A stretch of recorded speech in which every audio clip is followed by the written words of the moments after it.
Este jueves se presenta en la Embajada de Argentina en Francia el libro que ha editado la editorial francesa Fauve, por cierto, Los sueños en la literatura, la música y la ciencia, en el que Helios Jaime, doctor en literatura comparada por la Sorbona e investigador en lingüística, analiza la influencia de los sueños en las hipótesis científicas, la creación literaria o la composición musical. Y precisamente para hablarnos de este libro y de su trayectoria como investigador, Helios Jaime ha sido tan amable de venir a nuestros estudios. Buenas tardes, Helios. Buenas tardes. Y sobre todo, muchísimas gracias por haber aceptado nuestra invitación. Gracias por la invitación. Es un placer tenerle aquí entre nosotros. Permíteme que explique antes que nada que has nacido en Rosario y que, como decíamos, eres doctor en literatura comparada por la Sorbona. Sí. Pero me gustaría que nos explicaras qué lecturas te llevaron a los estudios literarios. Es decir, debo confesar que no comencé por los estudios literarios, sino por estudiar medicina. Y de la medicina lo que más me atraía era la parte científica, o sea, la fisiología, la física química, la química biológica. Pero mi hermano era médico y cuando yo llegué a tercer año de medicina, claro, y comenzar a trabajar con los enfermos y eso ya no me gustaba tanto. Y mi hermano, que era médico, me dijo, si no puedes tocar enfermo, más vale que te dediques a otra cosa. Siempre me gustó leer, desde muy chico. En mi casa siempre había una gran biblioteca de mi padre, de toda mi familia, y siempre me interesó hurgar en los libros. Y debo reconocer que no fui muy orientado en mis lecturas, pero bueno, más o menos me desenvolví. Y finalmente me di cuenta que mi verdadera vocación era las letras y la lingüística, y por eso me dediqué a estudiar letras. También todo está un poco en zig-zag, porque yo comencé por especializarme en literatura italiana y luego en lingüística. Y finalmente la lingüística, como la ciencia también me atraía, empecé a estudiar lingüística matemática y estuve en OFINES, que usted debe conocer seguramente, en Madrid, la Escuela de Investigación Lingüística de Madrid.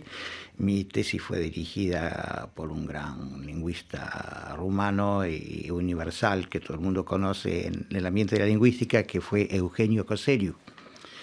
Y luego gané una beca de 3 años para hacer un doctorado en la Sorbona, y después me dediqué a la literatura comparada porque para mí los estudios literarios no pueden ser estudios estrictamente abstractos, sino que toda literatura está escrita en una lengua, y si no se conoce lingüística, a mi entender, es muy difícil poder profundizar o analizar un texto literario.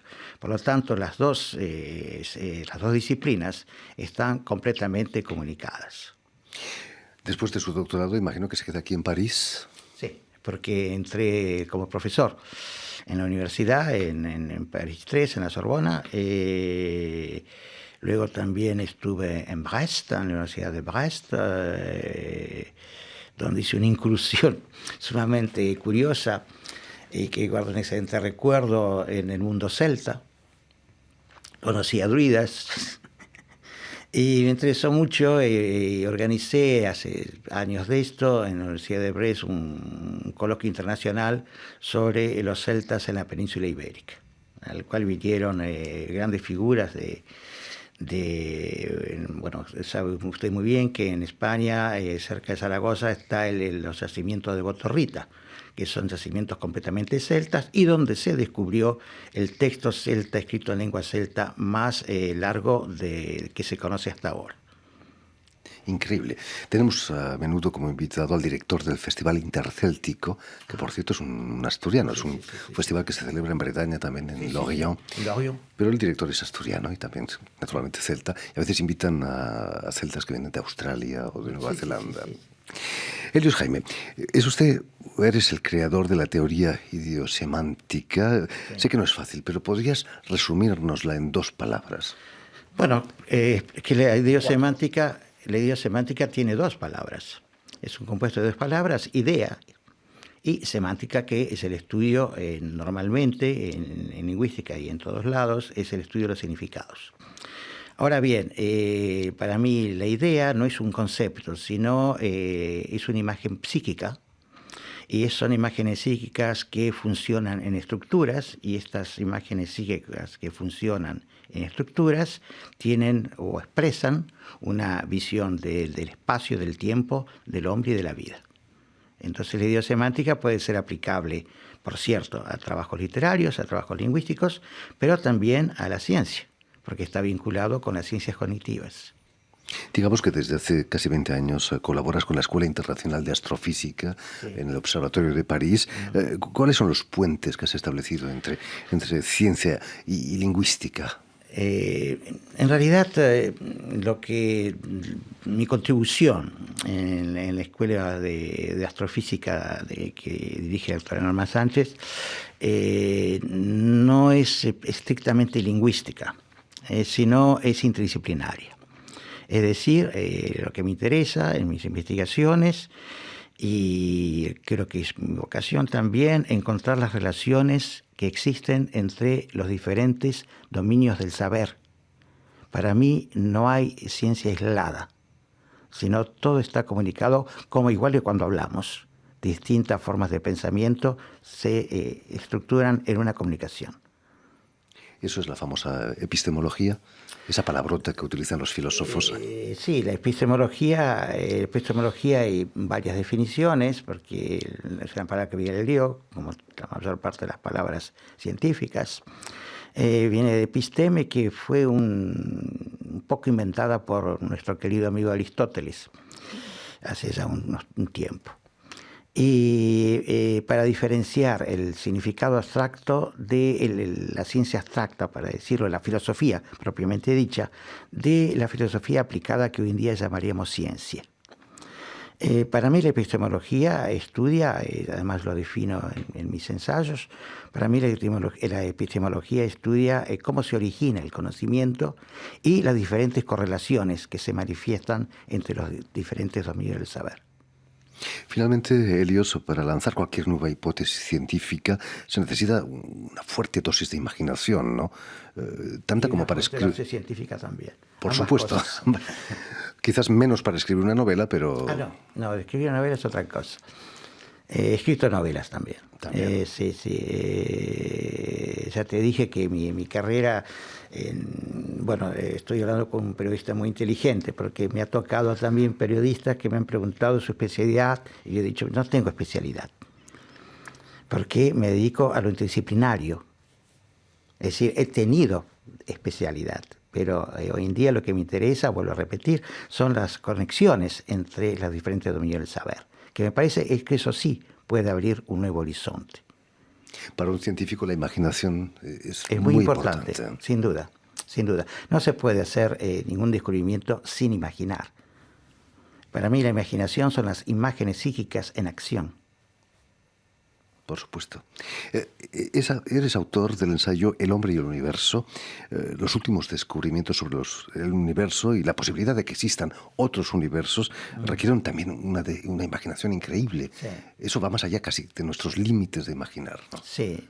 Bueno, hay planteamientos en la física actual que en realidad comenzaron con Max Planck al comienzo del siglo XX con la famosa física cuántica. Es decir, con este gran descubrimiento de ver o comprobar que las partículas subatómicas no se comportan igual que los elementos que constituyen la macroscopía de la realidad, o sea, lo que vemos, lo que tocamos normalmente. Porque evidentemente no se puede tocar una partícula subatómica, tampoco se la puede ver. Lo que se puede hacer con la partícula subatómica es ver sus efectos. Y a partir de los efectos que produce se puede deducir qué tipo de partícula es.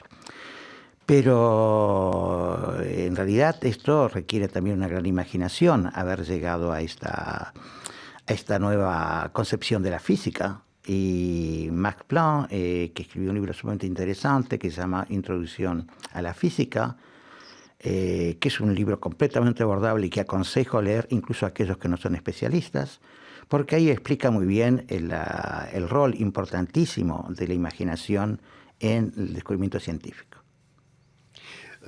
Volviendo al libro que ha editado la editorial francesa Fauve, Los sueños en la literatura, la música y la ciencia, ¿cuál es el papel que desempeñan los sueños en los variados aspectos de la creación humana? Sí. En realidad, hasta mediados del siglo XX, se pensaba que cuando una persona sueña, la parte inteligente del cerebro, el córtex, la parte inteligente del cerebro, la parte racional del cerebro, no funcionaba. Hubo un gran científico francés, Michel Jouvet, que descubre que es todo lo contrario, que cuando se sueña se produce una verdadera tempestad en la parte inteligente del cerebro, es decir, que el cerebro está mucho más activado, la parte racional estoy hablando, mucho más activada que de lo que se pensaba.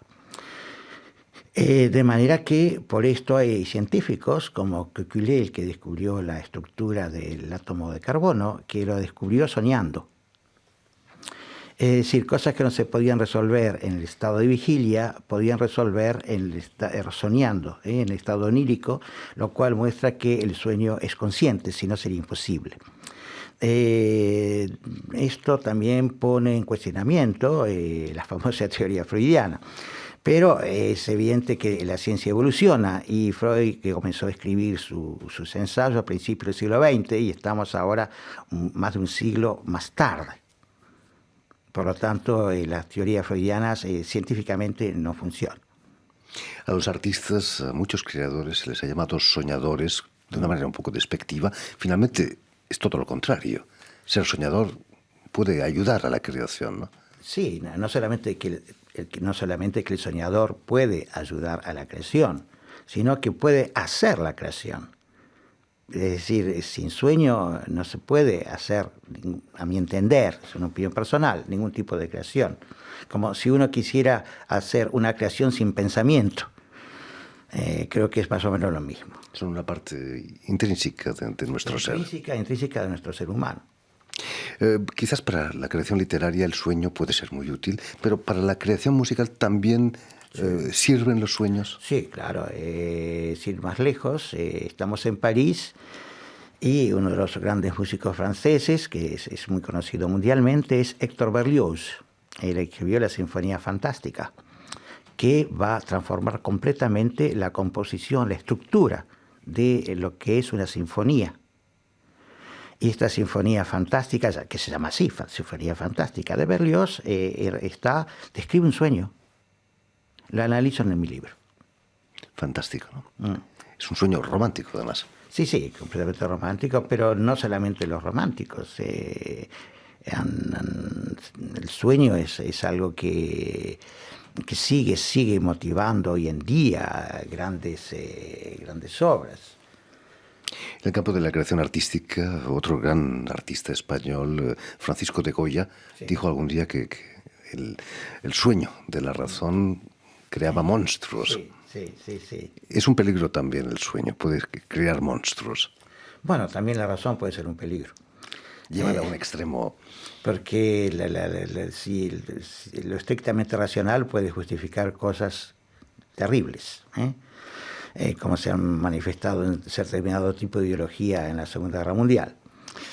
El sueño, como todo lo que corresponde a la vida, tiene una parte funcional y una parte patológica.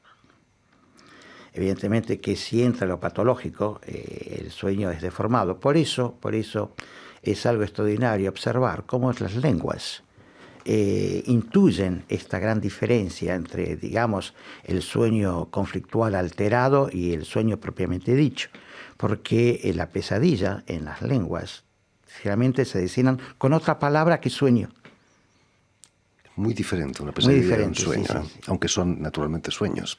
Sí. En un libro anterior, Helios Jaime, abordas el tema del viaje en la creación también. Los viajes pueden ser tan fértiles como los sueños, ¿no? Sobre todo en literatura. Sí, claro. En realidad es el libro anterior al que te refieres, que también lo escribí en francés, sobre el viaje en la literatura, la música y la ciencia. El prefacio lo escribió un gran científico que se llama, francés, que se llama Jean-Pierre Luminé.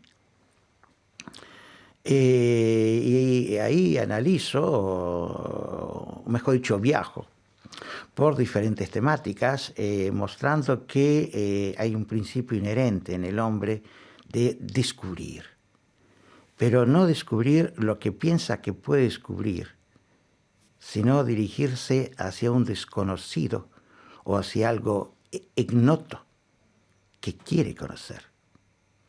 Y sin ese principio, sin esa vocación de querer descubrir lo desconocido o lo que es totalmente ignoto, lo que no se sabe qué es, no podríamos haber realizado el viaje al espacio. Quizás en la Tierra está desapareciendo lo ignoto, lo desconocido. Ese es el motor quizás que nos va a llevar a otros planetas, a otras galaxias. Sí, los viajes espaciales implican este desafío. Pero esto no quiere decir, precisamente en mi libro yo comienzo diciendo, hoy en día, en el libro anterior me refiero sobre el viaje, hoy en día todo el mundo viaja, viajes organizados para todo tipo de edad, en cualquier parte del mundo. ¿Qué sentido tiene el viaje hoy en día? Pues a mi entender, el viaje no se limita a un desplazamiento, porque pongamos un gran ejecutivo, estos ejecutivos ganan millones y millones de euros o de dólares por mes. Bueno, entonces mañana está en Shanghái, pasado mañana está en Washington y hoy está en París. Bueno, pero esos desplazamientos no son viajes, porque lo que hace son su trabajo de negocios, pero no se interioriza con el país donde está. Las costumbres más o menos no les interesa mucho. En fin, en cambio para mí viajar significa interiorizarse, no ser un simple turista que saca fotos, sino interiorizarse en el país en el cual uno está. Y es por esto también que todas estas extravagancias, para llamarlo de alguna manera, que tengo en mi dedicación, me escribí un libro de poemas que fue publicado en España, que es trilingüe, español, francés e inglés, que se llama Un instante de eternidad, que es mi concepción de la vida. Creo que somos un instante de eternidad, es una concepción particular, en el cual no son traducciones del español al francés o al inglés o viceversa, sino que cada poema está concebido en la estructura específica de la lengua en la cual se expresa.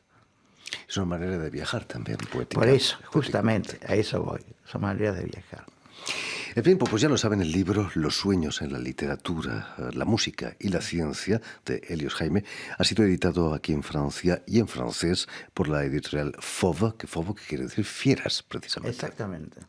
Muchísimas gracias, Helios Jaime, por haber estado aquí con nosotros. Y si quieres volver a escuchar íntegramente esta emisión, o incluso verla en vídeo, porque hoy podemos hacerlo, se puede hacer en nuestra página web RFI en español, en YouTube, es el gran sistema de ver vídeos hoy en día, o en la página Facebook de la emisión El Invitado de RFI, que es como se llama este programa. Y sobre todo, permíteme dar las gracias a Adrián, quien ha estado ahí pacientemente detrás de los cristales, vigilando que todo salga bien en este programa. Pero también yo les agradezco mucho, tanto a ti como al técnico.